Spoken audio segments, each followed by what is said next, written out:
Welcome to Season 5 of the Art of Teaching podcast. My name is Matthew Green and I'm so grateful that you took the time to listen. When I started this podcast at the beginning of 2021, I had no idea that the episodes and discussions would resonate with so many educators across the globe. So thank you to all those that have downloaded, listened to, shared and reviewed the podcast. It means the world to know that there are teachers out there that are benefiting from these discussions.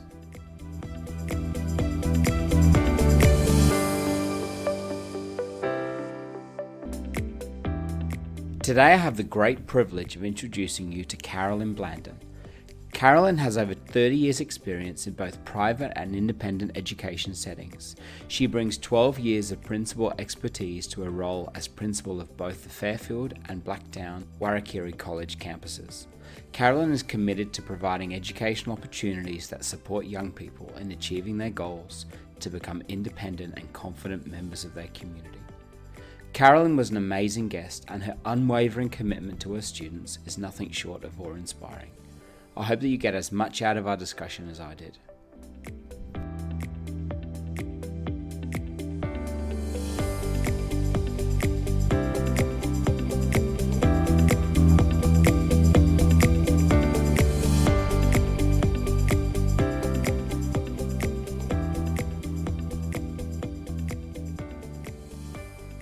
Carolyn, welcome to the podcast. Thank you so much for taking the time. It's lovely to talk to you.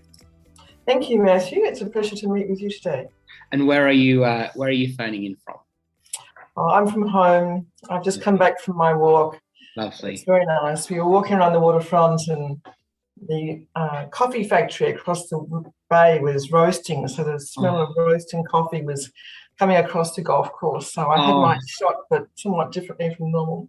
Goodness me, that sounds wonderful. And unfortunately, all good things have to come to an end and you'll be returning to work soon. How do you feel about that? How have you enjoyed your I've been at work for the last 2 weeks, actually. So I think school holidays are for students, not necessarily for principals. I'm sure you're working all the way through. Oh, no, I had a week's camping in the cyclone Seth up near Coffs Harbour. It was a little bit wet, but it was still lots of fun. Gosh, quite possibly the most important question of our interview. What is your coffee order? Very large and very hot. Okay. Black coffee, white coffee? I know, very white. Okay, lovely. A coffee wimp. To know. Is there an item that is still on your bucket list? Oh, yes. I want to go to Eastern Europe. I want to go to Prague. I want to go down to Slovenia, down the river. I want to see all of that. Lovely. Is there any particular reason for that, or is it just something that do you have a family there, or is it just something which you would love to? No, I've just heard it's very beautiful, and it's part of the world I've never been to. And in the early days when I was travelling, it was closed. You couldn't go there, and so I'd want to. Now it's COVID time and it's closed again, but I'll get there. You'll get there one day, absolutely. Is there a book that has made you stop and reconsider everything? It could be within your field in education, or it could be more broadly than that. Two, actually. Lovely. One is called Humankind by Rutger Bregman. Yeah. Really interesting book about really the way humans might be genetically programmed to be kind to each other. I'm interested in anthropology and social histories and that sort of literature. Wow. And the other thing is a book by Philip Yancey called What's So Amazing About Grace. Wow. Interesting. And why were those, you talked about Humankind, why was the second one so meaningful to you? I think grace is what I would describe as undeserved forgiveness. Yeah. And it's something that you as a father would give your children an experience of. Yeah. No matter what they do, you will still forgive them. You will still love them. Absolutely. And I think a lot of my students don't have that experience. They don't come from families where they have that absolutely firm belief that they will always be loved and forgiven regardless of what happens. And so that's a major goal for us at our school, to give our students an experience of grace. Wow. That's That's really powerful, and we will get into the incredible work that you're doing at your wonderful school in a moment. And there are so many questions I have about how you create an atmosphere, a wonderful learning environment for your students, and I can't wait to dig into that a little bit more. But just before we jump into that, what was your upbringing like, and what are you most grateful for from your parents? I had the perfect upbringing. I had a family of 3 children, 2 lovely parents. My mum was an internationally acclaimed inventor. Wow.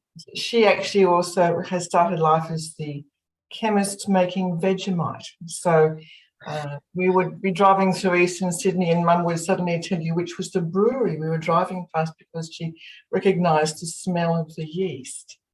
Gosh. And my dad was a consultant in the clothing industry. So Wow. I was very, very fortunate. We used to go camping as kids, and we had a really, really lovely life. I was pretty awful at sport. Mostly because I think I was blind and wasn't very fit. So I used to play golf and judo. Wow. Wow. Pretty badly. That sounds like a wonderful and very eclectic upbringing. I mean, you've got a mum that you've got an inventor, you've got an entrepreneurial streak in your family. Do you think that has served you well in your profession? Do you Absolutely. I think that my parents encouraged us to have a really broad range of interests. Yeah. And so that's been essential because I think as a principal, you need a broad range of skills. Yeah. And so when you've been encouraged as a child to realise that everything can be worthwhile learning and everything can be interesting, and well, why not just give it a go? Yeah.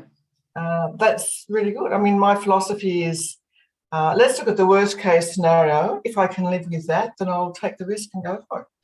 Fantastic. And you haven't always, obviously your current role as a principal, but you've kind of moved in and out of education a little bit, haven't you? You haven't always, your career hasn't necessarily followed a straight trajectory. Would you mind talking to me a little bit about that and how you think that has served you in your current role as principal? When I was in my final year of high school, I went to the States as an exchange student. Yeah.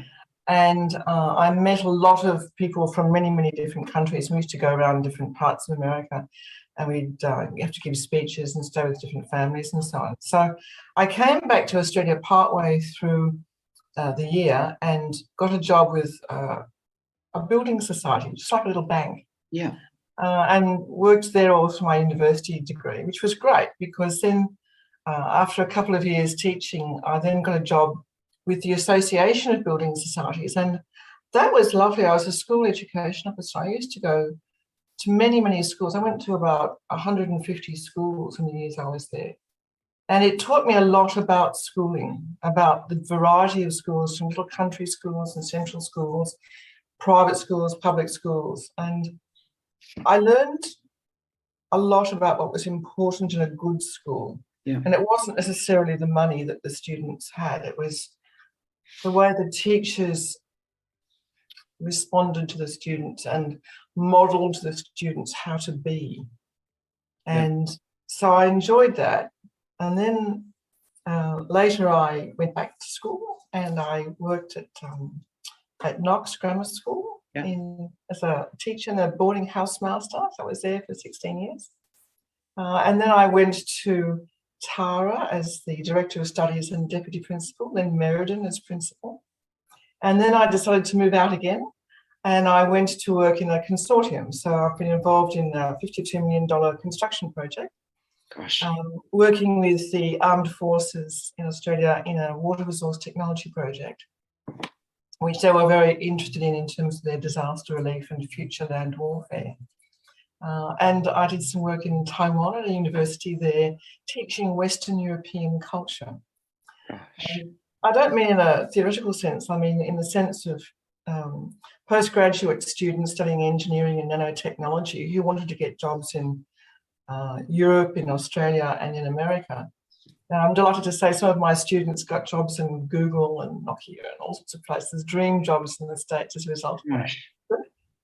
And then also I was involved in setting up a school in China you have to have a Chinese partner to do that. And we worked with the university in Shandong, because what happens is many Chinese students come to Australia. There's 5 families supporting them. They come here, they've got no English, they're about 15 years old, and they're expected to do an HSC and get into medicine. And there's huge familial pressure on them, and then the poor kids just crack. And they become anxious, get depression, they do 3-unit long, and it's terrible. So our goal was to have a school where they could do their HSC in China, where they had support from families or from other Chinese-speaking carers. Yeah. They could then graduate with an Australian HSC to an Australian university. Wow. And not come here till they were old enough to deal with the separation. Yeah, wow. Wow. And then I was looking for something a bit different. So I ended up at an Armenian school, which was fabulous. And I got to go to Armenia, and I met several of the ministers from government there, and had a fantastic time. Went to Lebanon with the Armenian community, looked at their schools there also. And then I was looking for something else a bit different. And I saw the role at Warakirri come up. And I thought, well, every morning I would wake up and think, if I was at a school like this, I could do these sorts of things. And I thought, no, I'm excited about this. So wow. I contacted them, and I've been there 8 years. And it's been the most interesting job I've had. I love it. A saying that I have heard is that looking back, things make sense. It's just difficult to connect the dots when you're in the moment. Was that the case for you? Did you have a clear path of where you were going, or were you just following your interests? No, I didn't have a clear path. Everything I did, it was just new and interesting, and I wanted to do it very well. And I enjoyed meeting new people and making connections. And what happens then is that you drag up things from your past experience that you can apply in your present context. Yeah. And that's why it's, I think, always good to take a new opportunity, because you never know where it's going to lead you or how it will benefit you in the future. So I would say, when in doubt, give it a go. Wow, that's great advice. And obviously, as your current role at Warakirri College takes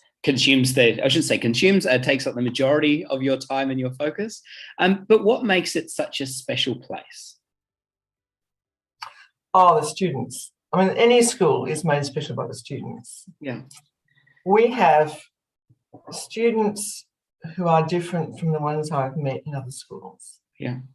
And why they're different is because they feel as though they don't fit. And they often have an experience of rejection. Yeah. And what's lovely about Warakirri is that we can change that experience. And our staff, and I not just mean the teachers, I mean all the staff, are really committed to enfolding each student, each young person, in a different experience. So when someone comes to school after 2 weeks of absence, no one says, well, where the hell have you been? Yeah. I say, oh, it's lovely to see you. How are you? Are you okay? And it's a whole different experience. And the student who's expecting to be roused on says, oh, yeah, and then they're just glad to be there, and they feel important. And we just spend time with them. Students are often out of class because they find class difficult, especially if they have really low literacy rates. Class is confronting and disempowering because they can't read the text, and they don't want anyone to know they can't read. And so they play up and they then ask to leave. So sometimes I just go and sit next to somebody who's sitting on a lounge and have a chat. And we have hand-knitted granny rugs. And sometimes the students just put a granny rug around them and sit in the lounge and grab a teddy bear or something and calm down and feel better. And people don't say, get back to class. We just say, hey, how are you going? Can I have a chat? Wow. So it's a different sort of environment altogether. And it's very much a case of looking at Maslow before Bloom. You've got to get that stuff with Maslow's hierarchy. Practically, how do you create time to do that? I know that probably sounds like an obvious question, but the demands that would be on your time, I know how hard principals work because I have the privilege of working with them. How on earth? I think a lot of principals would talk about keeping students first and would try their best. But how do you practically find that time to step away from your desk, to turn emails off, to prioritize students and connection? I have a very good team. That makes a big difference. Yeah. I just leave the emails till a different part of the day. So I come in well before the students do, and I leave many hours after they leave. So there's time in that middle bit to actually just be with them.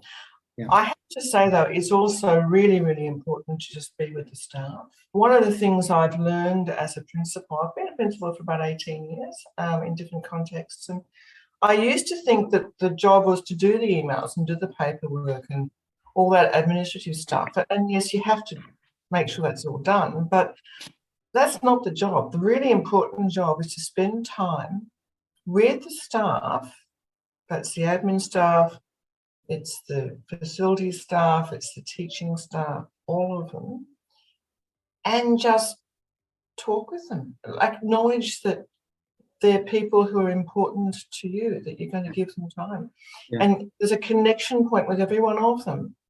You know, oh, I really like your scarf. Oh, what have you got on today? Oh, you know, how was your weekend? How's your dog better? You know, those sorts of things. And the same with the students. Mm. It's actually the people work that is the work. It's not work in the sense of it's onerous. Yeah. It's work in the sense of that's the important part. Wow. If people feel that you're approachable or that you care about them, that you're interested, then they'll talk to you, and it just often saves so many issues. Wow. Coming up.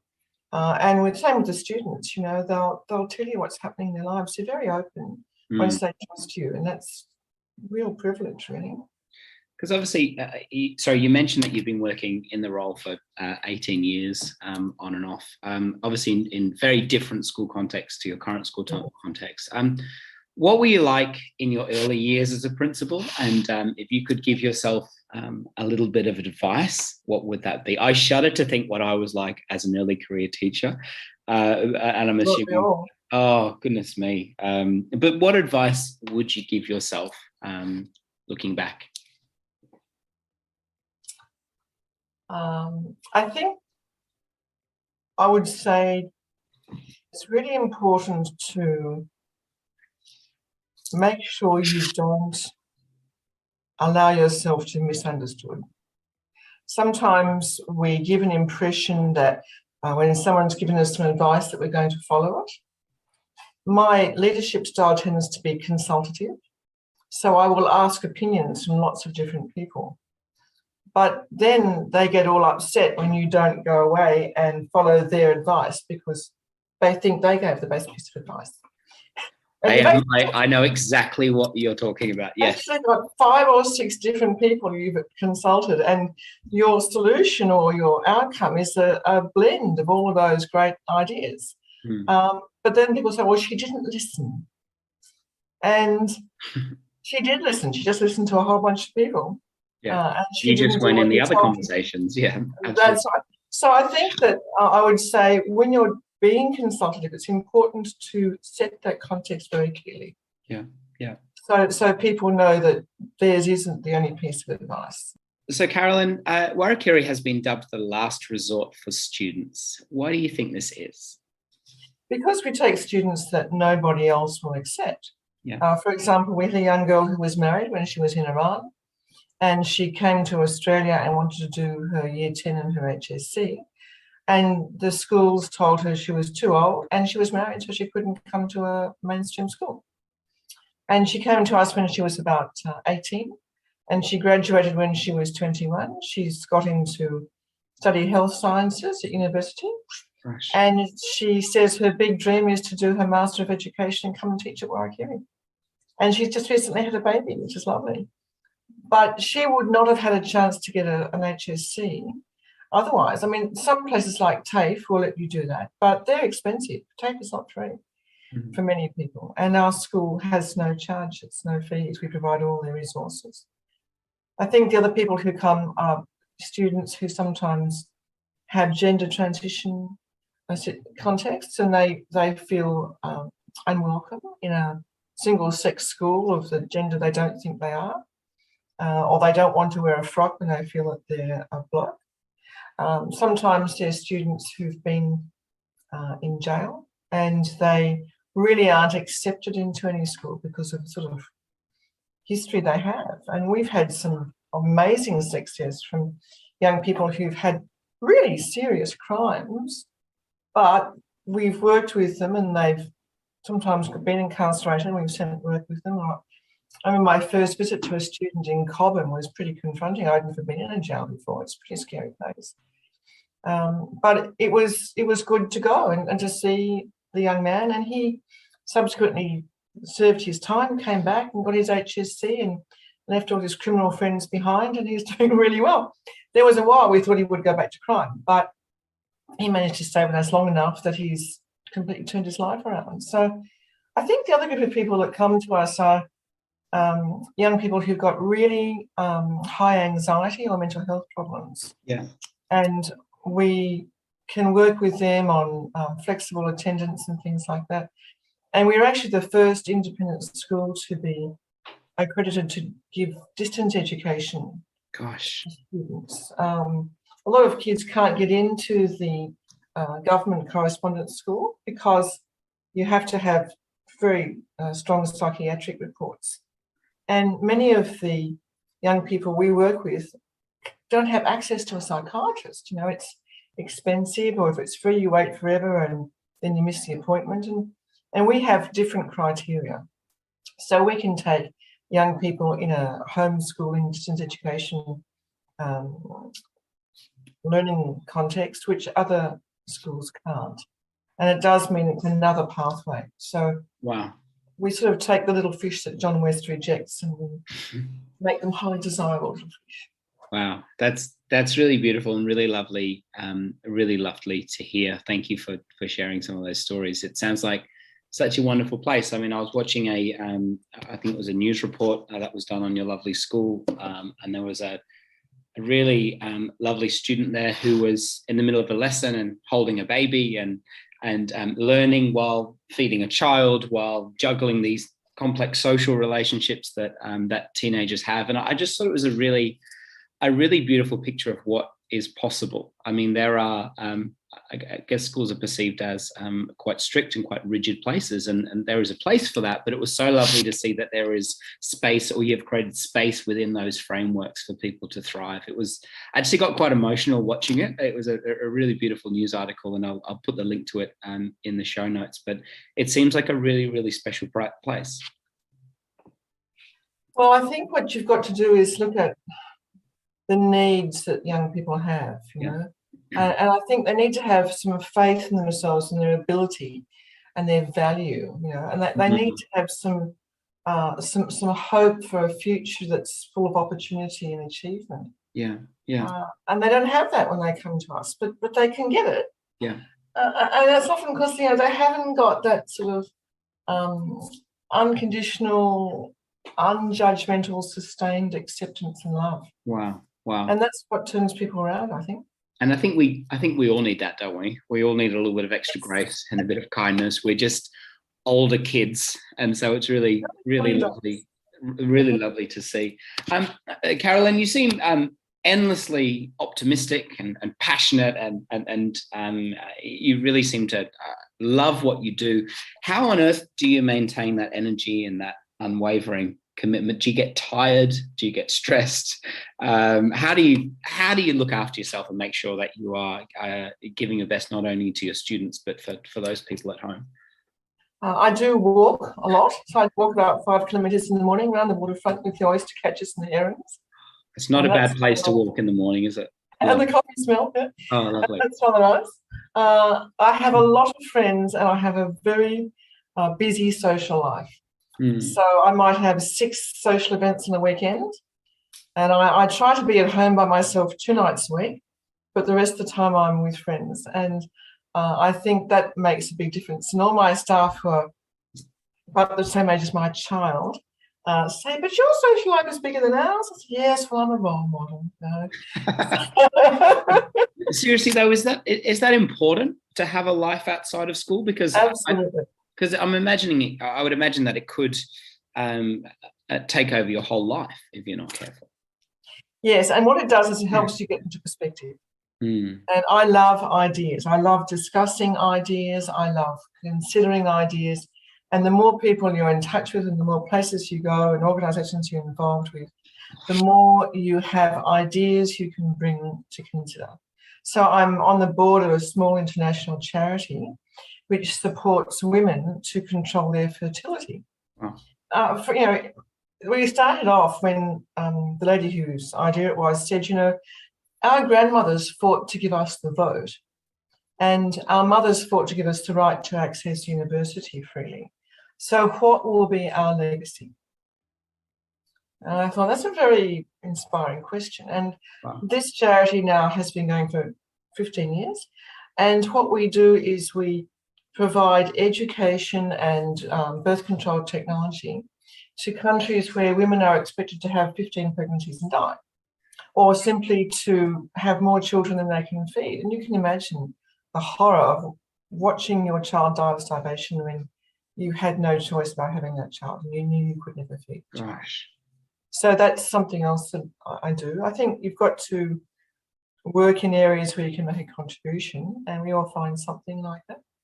Wow. And that's my area. Have you always prioritized things like that, or were there times in your career where you didn't put as much emphasis on doing things outside of school? Oh, no, you can't. I was working full time at Knox as a science teacher and running a boarding house at Knox, living in the boarding house with the boarders. And I had a very young child, and that was pretty busy. Wow. And I think when I was principal at Meriden, a school like that has something happening most nights. There's plays and concerts and meetings, and it's a lot to do. If there's a night off, would be I'd get home at 8 o'clock, stand up, have 2 packets of chips, 2 glasses of wine in 15 minutes. And my friend would The say, essentials, yeah. "You're a bit stressed tonight, eh?" That was dinner. I'm fine. I'm fine. I'm not stressed. Yeah. I'm just very, very alert. So no, it hasn't always been relaxed, but I think we all go through times, difficult times. The main thing is to focus on what's important. I think if you have a religious faith, it's really important to maintain that. It makes a very big difference for me. It certainly has been a really empowering element of my life. Wow. And, we have this little joke at my school when suddenly Carolyn, just out of the blue, finds a new premises that we can be in because the other one isn't ready, or teachers arrive out of the blue that we didn't expect, and something else magical happens. We get a grant for $250,000, and people say, "Well, how do you make this happen?" And Tina says, "Oh, Carolyn just prays about it."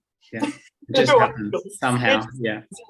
So, we have different things in our life that keep us strong. So that's what keeps me strong. Wow, it's really lovely to hear. I know for myself that's a really significant aspect of my life, and I think it's important to have a perspective that is outside of what you're doing right now. And I think it's really important. It definitely gives me a sense of my place in the world, and not only the significance of what I feel like I'm supposed to do, but also the importance of understanding that you need to gain a little bit of perspective, because it's not all about you. It's really really important, and really lovely to hear that you have these things happening outside of your life that in many ways sharpen what you do in the classroom and in the school. So thank you for sharing. It helps you deal with the students in a different way. So, we've had kids actually smash through doors to come into the school, literally.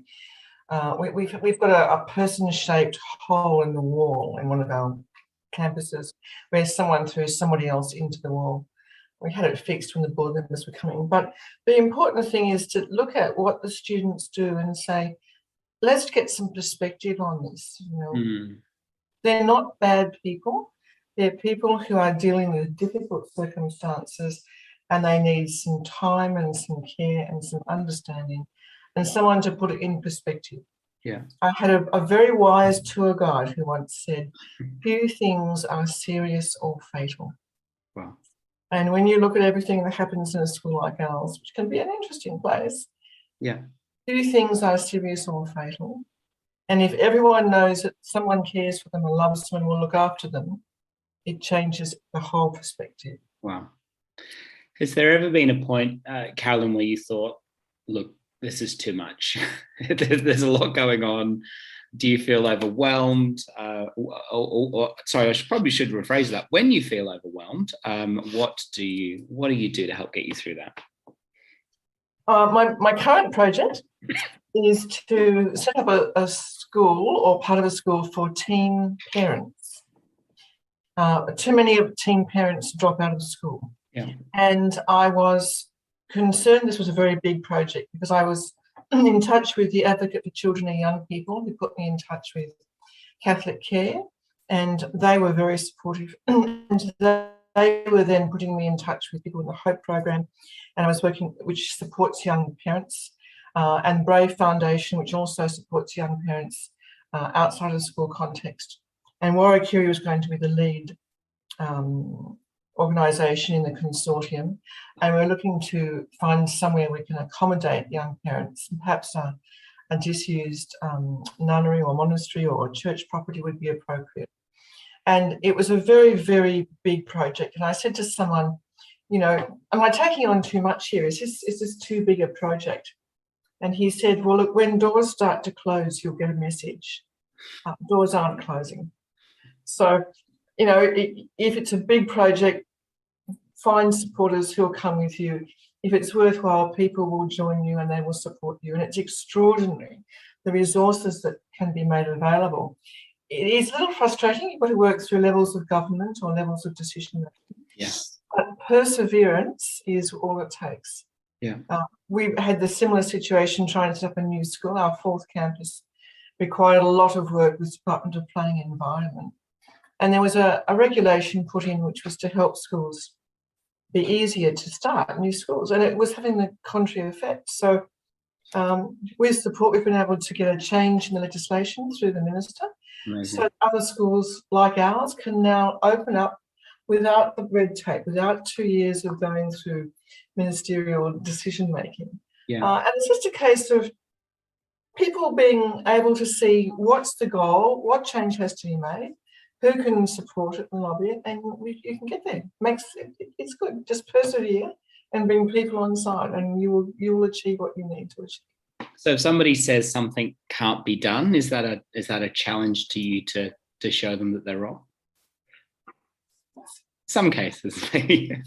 Yes, it could be. I think it's more a case of, is it worth doing? If it's worth doing, more than one person will agree that it's worth doing. Wow. And a group of people can achieve great things. Wow. That's really wonderful to hear and to see your tenacity. I think is really inspiring, and to show people that despite the structure and the regulation, there is space to do something really remarkable. And it's obviously your school is a testament to that. I mean, it can be done. We can create amazing environments for people that when they leave, they feel like they can contribute something meaningful to the world and also they are individuals. Yes, I think that's true. I think people are too readily bound by apparent regulations. For example, NESA, which is our educational governing authority, is often seen as highly regulatory. I don't think that one should see it that way. When I've been dealing with NESA in lots of different contexts, I have found them to be an organisation that just wants the absolute best for students. So when I was a new director of studies, I learned that they would never let a student suffer because of the ignorance of the director of studies, for example. And I found that if you come to NESA and say, look, here's a situation, here are young people with a need, here's a proposed solution, can we work with you on this? They are very open-minded. They're very committed people, and all they really want is the best for the student. And so I find that they're not the policeman. They don't really need that role. They're actually the authority which can enable. And if you work with them to achieve something new or different, they are very, very supportive people. Wow. And so I would encourage educators to look at their governing authorities and say, what's their principle? Their role is to help students. Your role is to help students. Why don't we work together on this instead of seeing one as being against the other? Wow, that's really important, I think, to challenge those assumptions and Great advice. Thank you. Carolyn, I was just wondering if you wouldn't mind sharing one of your most memorable experiences with a student. We all have them as educators. I'm sure there are many, but one that really sticks to mind, a real success story. This is, well, okay.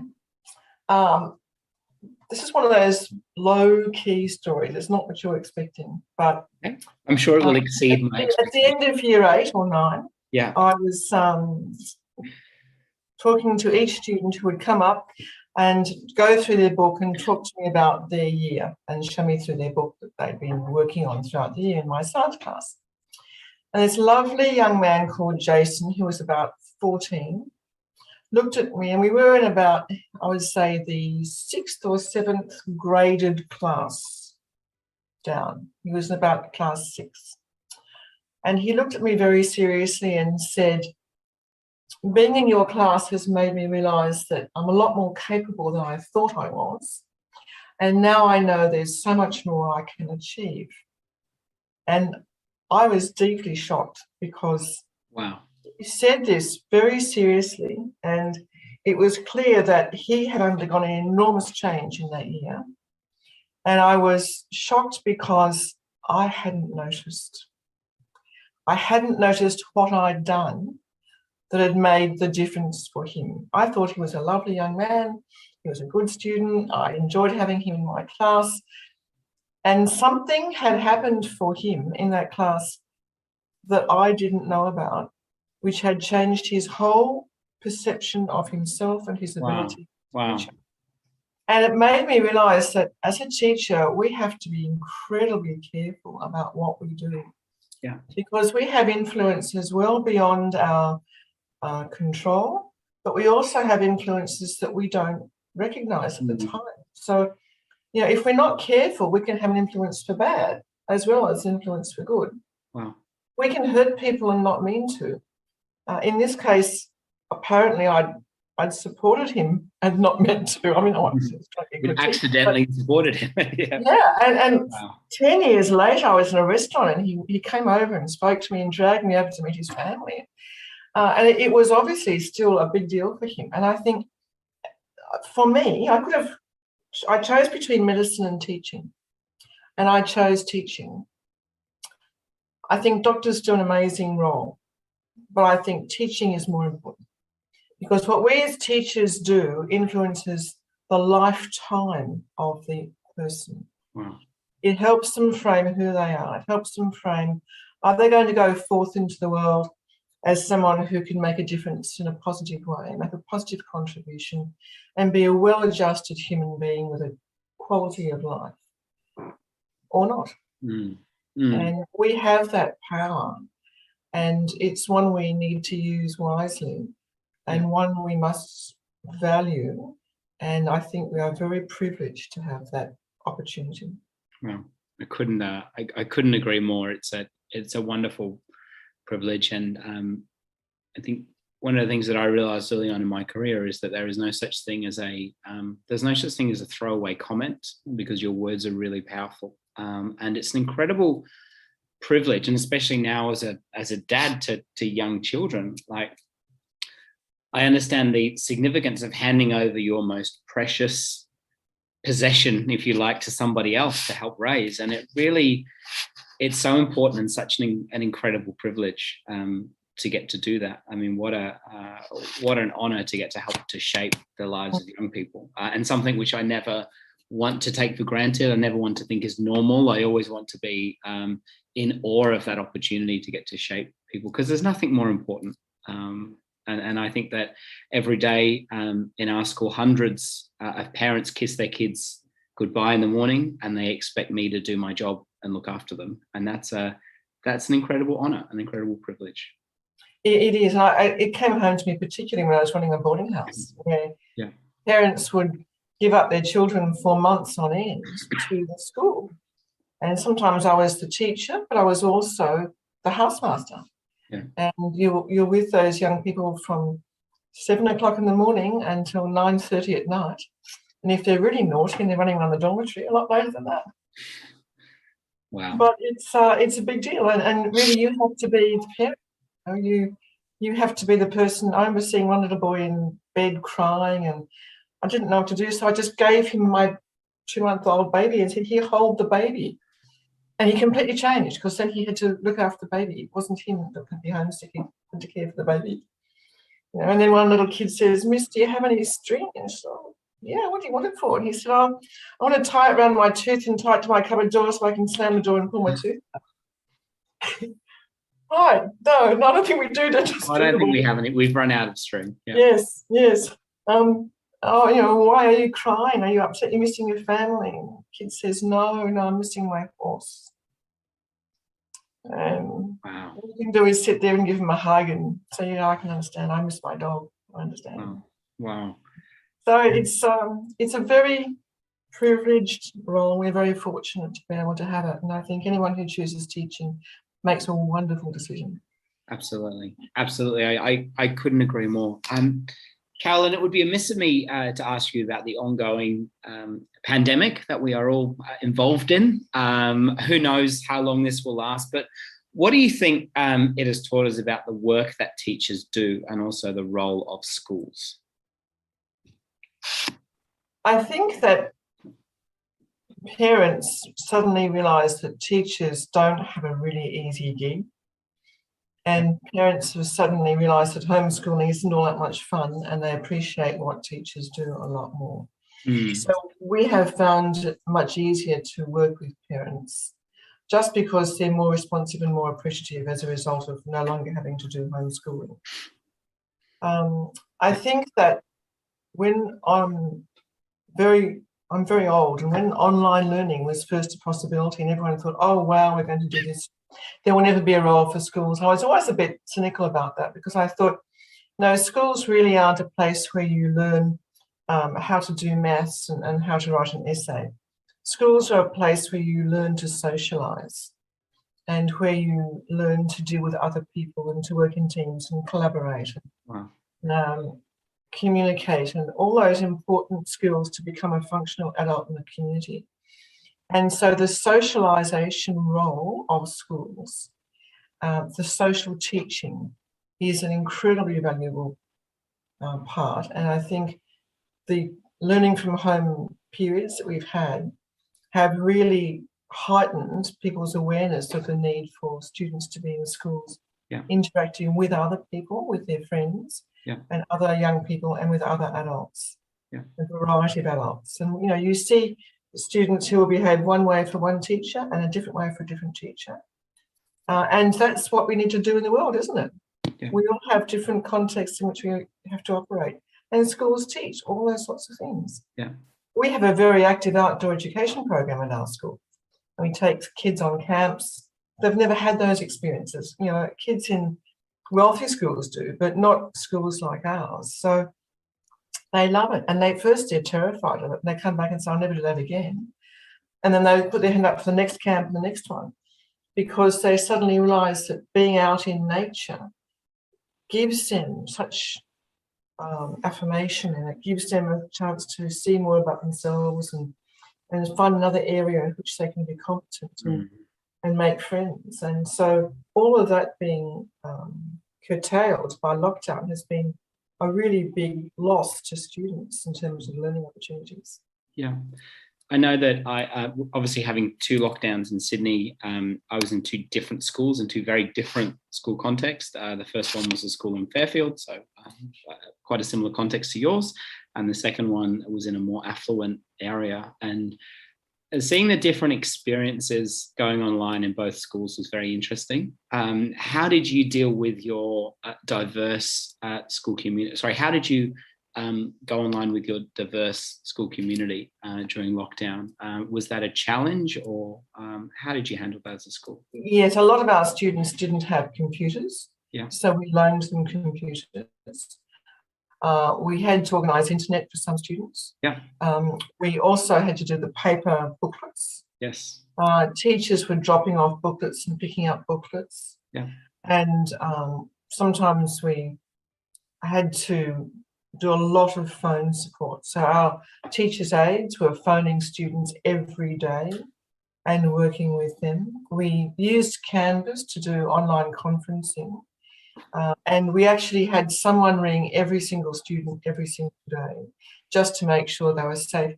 We never closed our school, even during lockdown, because sometimes school is the only safe place.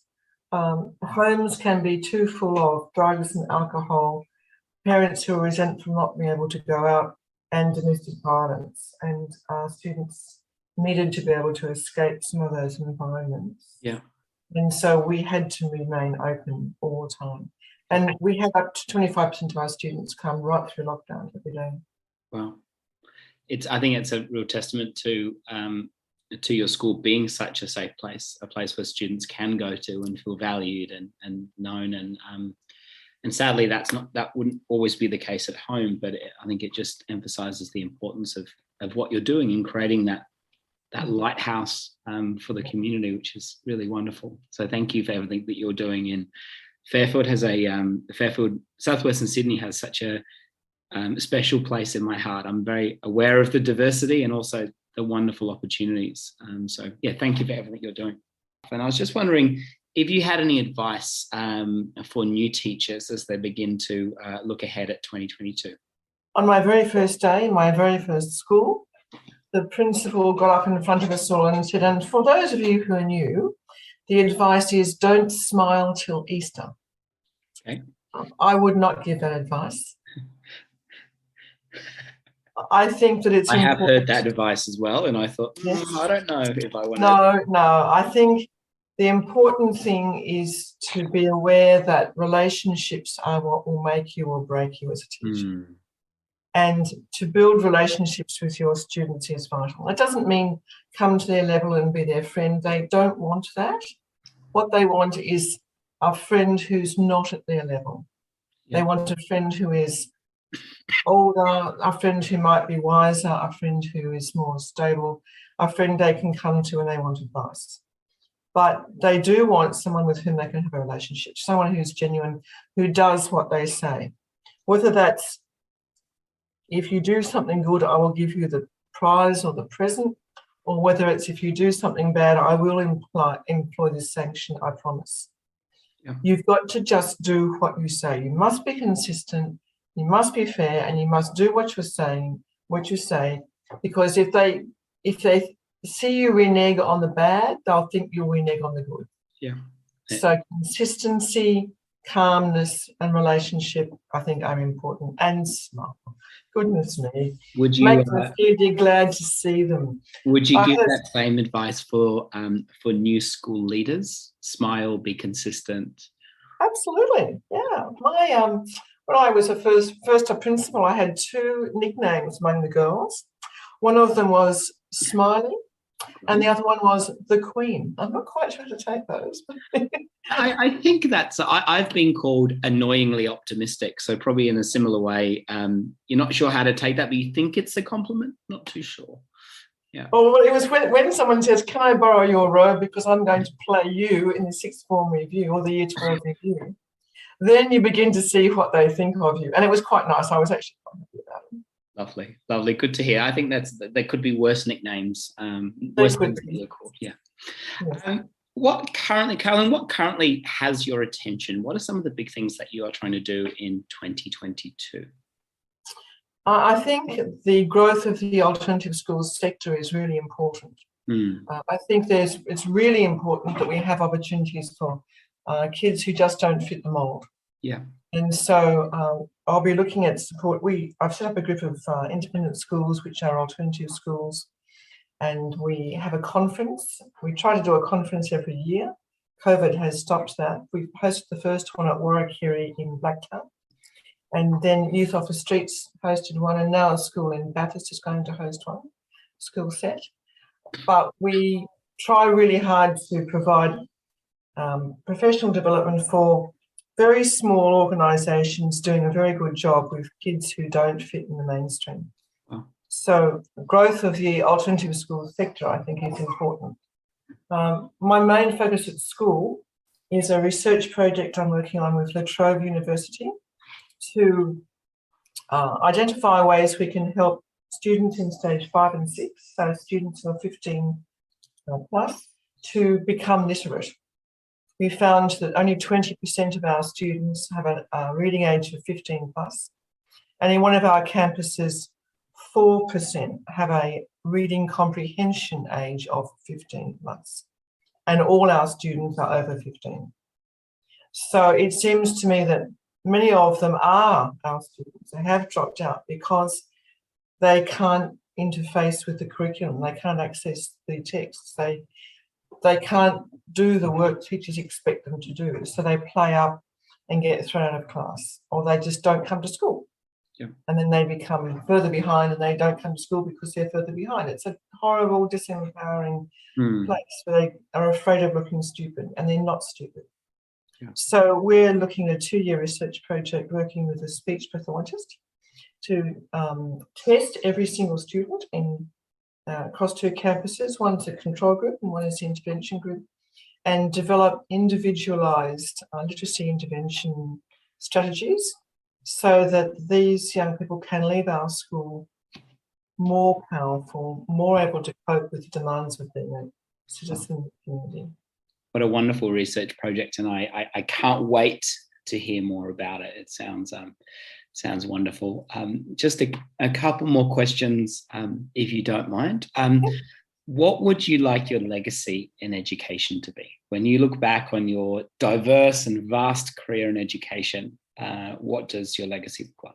I think I'd like students to look back and say, what she did for me was to help me become the person I am today.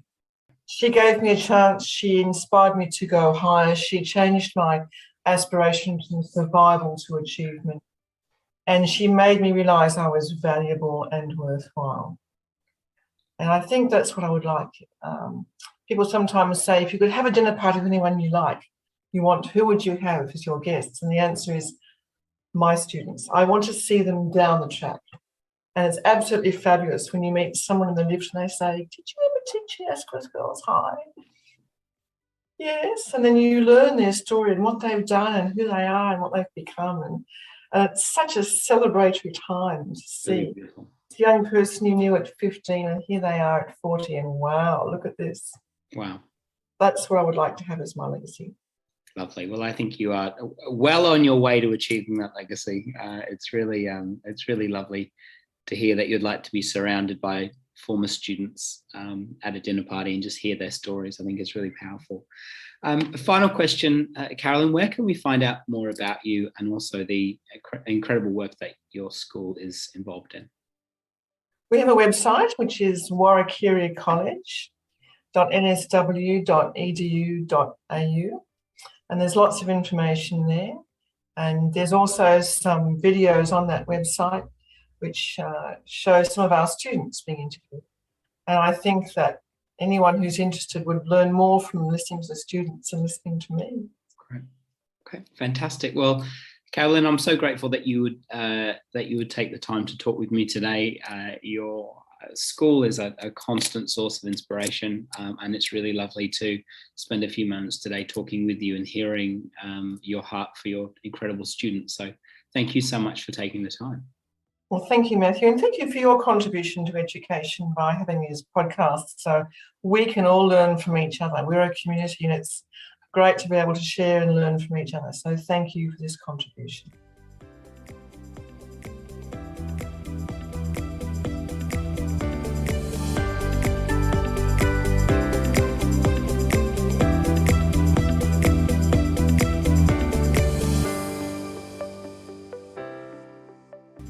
Thank you for taking the time to listen to the Art of Teaching podcast today. I hope that you, like me, got some valuable insights out of our discussion. For show notes, please visit theartofteachingpodcast.com. I've one favour to ask. If you could please head to the iTunes page of the podcast and rate and review the episode. This would really help to get the interviews and resources to as many people as possible. Also, I've created a private Facebook group so that we can continue the discussion after each episode. The link is in the show notes. Thank you again for listening, and until next time.